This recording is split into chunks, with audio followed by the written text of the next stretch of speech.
है टीयर 1 का, उसका हमने रीजनल हिंदी नहीं पढ़ा था, मतलब जनरल हिंदी तो हम लोगों ने सॉल्व कर लिया था। जिनके 21 तारीख के पेपर हैं, ये पिछले जितने भी आपके पेपर हुए हैं, चाहे अकाउंटेंट का हो, प्रिंसिपल का हो, टीजीटी पीजी, सबका पढ़ के जाना होगा, तभी आप अच्छा कर ले जाओगे। क्योंकि अभी तक का जो पैटर्न हमने देखा है, क्वेश्चन भले ही अलग हों, मतलब क्वेश्चन अलग हों, लेकिन पैटर्न एकदम सेम है। मतलब अगर इसमें संधि पूछ रहे हैं तो दूसरे वाले में भी संधि पूछ रहे हैं, इसमें जो है समास विग्रह करवा रहे हैं तो दूसरे वाले में भी समास विग्रह करा रहे हैं। तो सेम पैटर्न पे आपको 21 तारीख को भी क्वेश्चन देखने को मिलेंगे। तो एक तरह से ये 21 तारीख वालों के लिए प्रैक्टिस सेट की तरह है, PUIQ प्रैक्टिस सेट की तरह है। ये क्वेश्चन नहीं आएंगे, निश्चित रूप से नहीं आएंगे, लेकिन इसके जैसे क्वेश्चन 100% आपको देखने को मिलेगा 21 तारीख का जो आपका पेपर होने वाला। तो चलिए हम लोग रीजनल हिंदी कर लेते हैं। जिन्होंने जनरल हिंदी का अभी तक नहीं देखा है, वो आपको मैं कमेंट में डाल दे रहा हूँ, वो आप देख सकते हैं। टीजीटी का जनरल हिंदी भी, ये हम रीजनल हिंदी भी देख लेते हैं। 10 क्वेश्चन का सेट है, बहुत बड़ा वो नहीं है, तो इसको पहले हम देख लेते हैं। पहला क्वेश्चन ये पूछ रहा है, अनेक शब्दों के लिए एक शब्द से जुड़ा हुआ एक प्रश्न है, जिसका कोई आकार ना हो, मतलब जिसका कोई आकार ना हो, उसके लिए हमें एक शब्द बताना है। पहला दिया है निराहार, दूसरा दिया है निराकार, तीसरा दिया है निष्काम और चौथा दिया है निर्जन।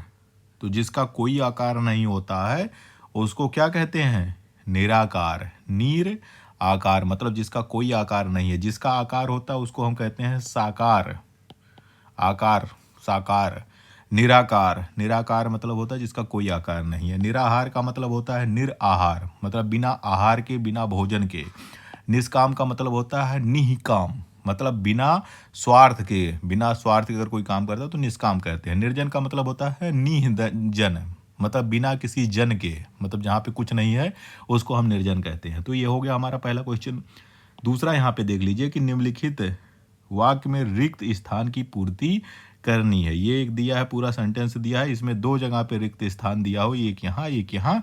यहाँ पे हमें इन शब्दों को भरना है कि कौन सबसे सटीक भर रहा है। पहला है कि उसके माता पिता को अपने बच्चों से नहीं थी कि वह उनकी करेंगे। अब हमें ये पूरा सेंटेंस भरना है।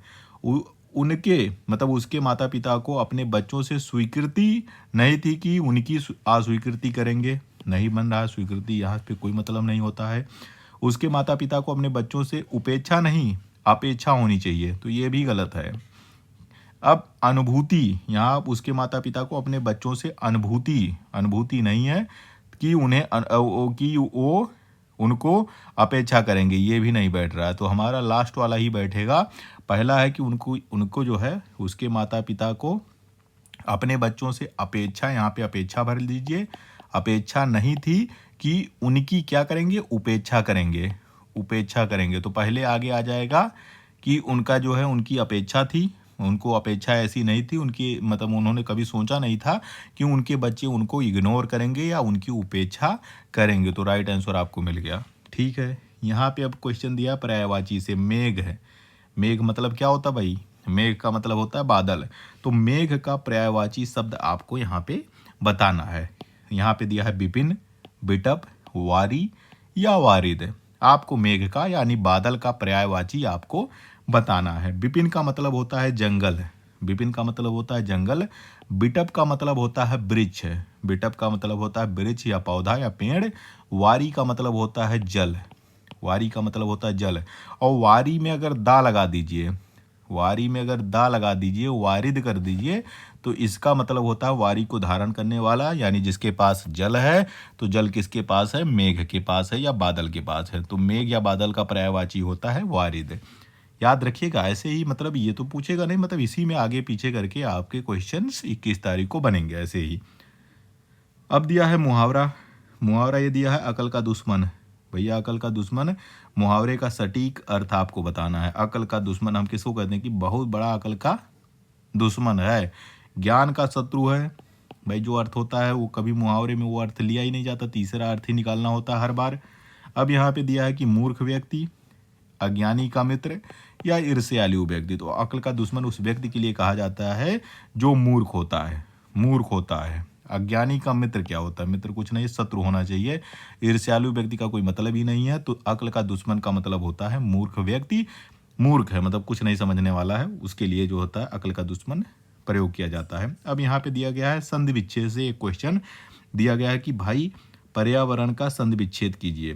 आप लोग याद रखिएगा कि इस बार डायरेक्ट ये नहीं पूछा गया कि इसमें कौन सी संधि है, स्वर संधि है कि विसर्ग संधि है कि व्यंजन संधि है। इसी तरह से समास नहीं पूछ रहा है कि इसमें कौन सी समास है। संधि में संधि विच्छेद करा रहा है, समास में समास विग्रह करा रहा है, मतलब तोड़वा रहा है, तोड़ रहा है, तोड़ के बताओ आप। तो आप थोड़ा सा 21 तारीख को इस तरह से तैयारी करके चलना चाहिए आपको।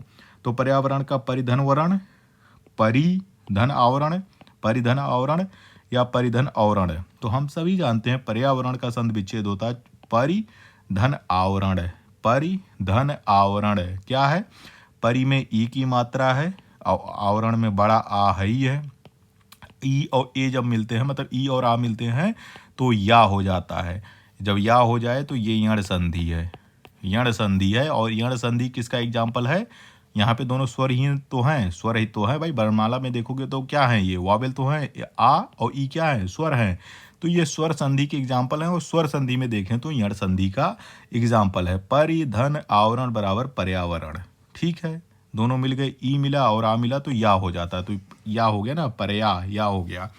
अब अगला दिया है कि भाई मेरे, अब यहाँ पे एक चीज़ और देखना, यहाँ पे आपको अर्थ बताना है।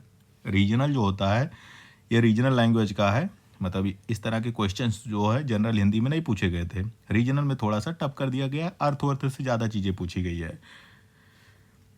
मेरी माता जी को टहलने की आदत है। ठीक है, मेरी माता जी को टहलने की आदत है। अब ये हमें बताना है कि उपयुक्त वाक्य का अर्थ देने वाला वाक्य कौन सा है, मतलब हमें इसका अर्थ बताना कि इसमें से कौन सा अर्थ सबसे ज़्यादा सही है। मेरी माता जी टहलने की आदी हैं। आदि जो होता है निगेटिव सेंटेंस है, वो हम हटा दे रहे हैं। ये आदत भी टहलना जाती है वो अच्छी बात है, आदि है मतलब वो होता है कि निगेटिव सेंस में ज़्यादा लिया जाता है। मेरी माता जी को टहलने का बहुत शौक है, शौक की बात नहीं हो रही है। मेरी माता जी को घूमने की बहुत शौकीन है, यहाँ पे भी शौक और शौकीन की बात ही नहीं हो रही है। मेरी माता जी टहलना पसंद करती हैं, तो यहाँ पसंद की बात हो रही है। उनको जो सबसे सटीक बैठ रहा है, वो सबसे जो सटीक बैठ रहा है वो है कि मेरी माता जी टहलना पसंद करती हैं। ना निगेटिव है ना कोई ऐसी चीज़ है, सही चीज़ आ रहा है। सबसे सटीक आंसर मुझे यही लग रहा है इसमें। अब हम बात करते हैं कि वर्तनी की दृष्टि से कौन सा शुद्ध है, किसकी वर्तनी सही है। अभिव्यक्ति यहाँ दिया गया है, ऐसे ही क्वेश्चन जनरल हिंदी में थे, मतलब एक ही शब्द दे रहे हैं, उसी में पूछ रहे हैं कि कौन सा सही है, मतलब सब ये अभिव्यक्ति ही लिखा है, लेकिन अभिव्यक्ति की सही स्पेलिंग या सही वर्तनी क्या होती है हमसे पूछा जा रहा है। हम सभी जानते हैं अभिव्यक्ति जो होते अभि धन व्यक्ति, अभिव्यक्ति सही है। ठीक है, हमने पता कर लिया। इसी तरह से आप 21 तारीख की तैयारी करिएगा, ऐसे ही क्वेश्चन देखने को मिलेंगे आपको। ये वाला जो क्वेश्चन है ना, ये जनरल हिंदी में भी पूछा गया था, मतलब कामा लगाना है, मतलब आपको विराम चिन्हों का प्रयोग करना है। विराम चिन्ह कैसे प्रयोग करोगे, ये दिया है लाइन की प्रभावशाली वक्तव्य देने के लिए अनुभव, ज्ञान और समझ की आवश्यकता है। उपयुक्त वाक्य के लिए सही विराम चिन्हों का चयन कीजिए। तो पहले कहीं पे जो होता है आप जो है फुल स्टॉप लगाओ, मतलब पूर्ण विराम लगाओ, फिर क्वेश्चन, ये नहीं है, एक ही सेंटेंस है पूरा। दूसरा है कि भाई सेमी कॉलन लगा दो, अर्धविराम लगा दो, उसके बाद विस्मयादि बोधक चिन्ह लगा दो। तो विस्मयादि बोधक की कहीं बात ही नहीं है, कोई सरप्राइज है ही नहीं इसमें, सरप्राइज एलिमेंट की हम ऐसी कोई बात लगाएं जिसमें ऐसी चीज़ लिखी हो। कामा लगाइए, मतलब कामा लगाइए और फुल स्टॉप लगा दीजिए। कामा लगाइए, क्वेश्चन मार्क लगा दीजिए। क्वेश्चन कहीं यहाँ पे पूछा जा रहा है, नहीं क्वेश्चन नहीं है तो क्वेश्चन हटा दीजिए। हमारा राइट आंसर ये हो जाएगा। मतलब ये कामा कहाँ लगेगा, यहाँ लगेगा। अनुभव के बाद कामा, ज्ञान और समझ की आवश्यकता है, मतलब यहाँ पे फुल स्टॉप। सही है, देख लीजिए कहीं और कहीं कुछ लग रहा है। प्रभावशाली वक्तव्य देने के लिए अनुभव, एक कामा, ज्ञान और समझ की आवश्यकता है, फुल स्टॉप। तो राइट आंसर आपका ये है। ऐसे ही आपको वहाँ पे भी लगा के एक बार चेक कर लेना है। ये देख लीजिए, एक दे दिया है यहाँ पे, मतलब कहाँ से उठा के दिया है, इसका अर्थ आपको बताना है कि चित्त चढ़ी मेरे माधुरी मूर्ति, चित्त चढ़ी मेरे माधुरी मूर्ति, उर्बिच आन अड़ी। तो ये जो अंडरलाइन वाला पोर्शन है इसका हमें अर्थ बताना है। इस तरह के क्वेश्चन आपसे जनरल हिंदी में नहीं पूछे जाएंगे, घबराइए नहीं, बस खाली थोड़ा सा समझ के लिए आप पढ़ लीजिए। क्योंकि ये रीजनल लैंग्वेज का है, तो रीजनल लैंग्वेज के तहत हिंदी है, तो इसमें थोड़ा सा टफ रहता है। मतलब इसमें अर्थ पे ज़्यादा फोकस करते हैं, शब्द पे ज़्यादा फोकस किया जाता है।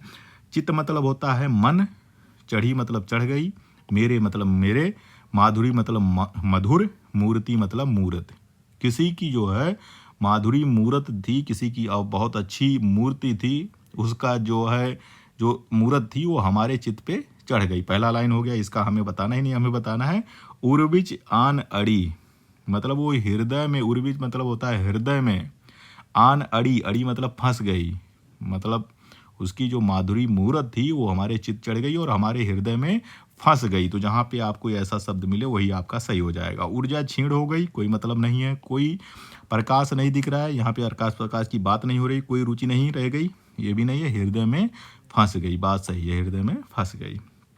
अब हमारा आ गया अंतिम क्वेश्चन, ये है, ये भी मुहावरे से जुड़ा हुआ। चलिए मुहावरा देख लेते हैं, और क्या मुहावरा यूज करोगे। इसमें मुहावरा डायरेक्ट नहीं पूछ रहा है, इसमें ये पूछ रहा है कि हमें विश्वास था कि वह समाज सेवी भूकंप पीड़ितों के लिए धन देंगे, परंतु उन्होंने सहायता के नाम पे क्या दिखा दिया।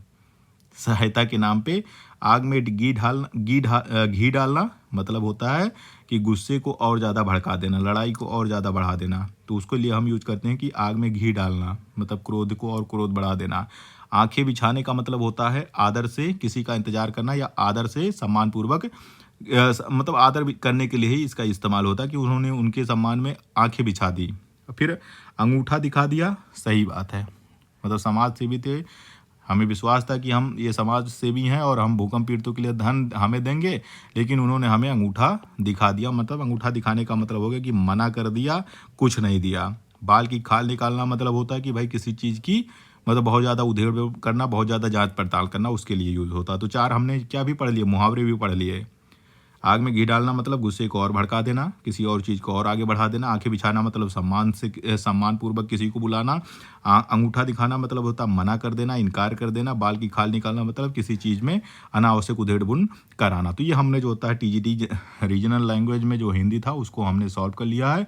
अब हम एक बार सारे, क्योंकि आपका संडे को पेपर है, तो हम एक बार सारा जितना ये हुआ है उसको एक कंपाइल करके मैराथन क्लास के रूप में भी आपको बता देंगे।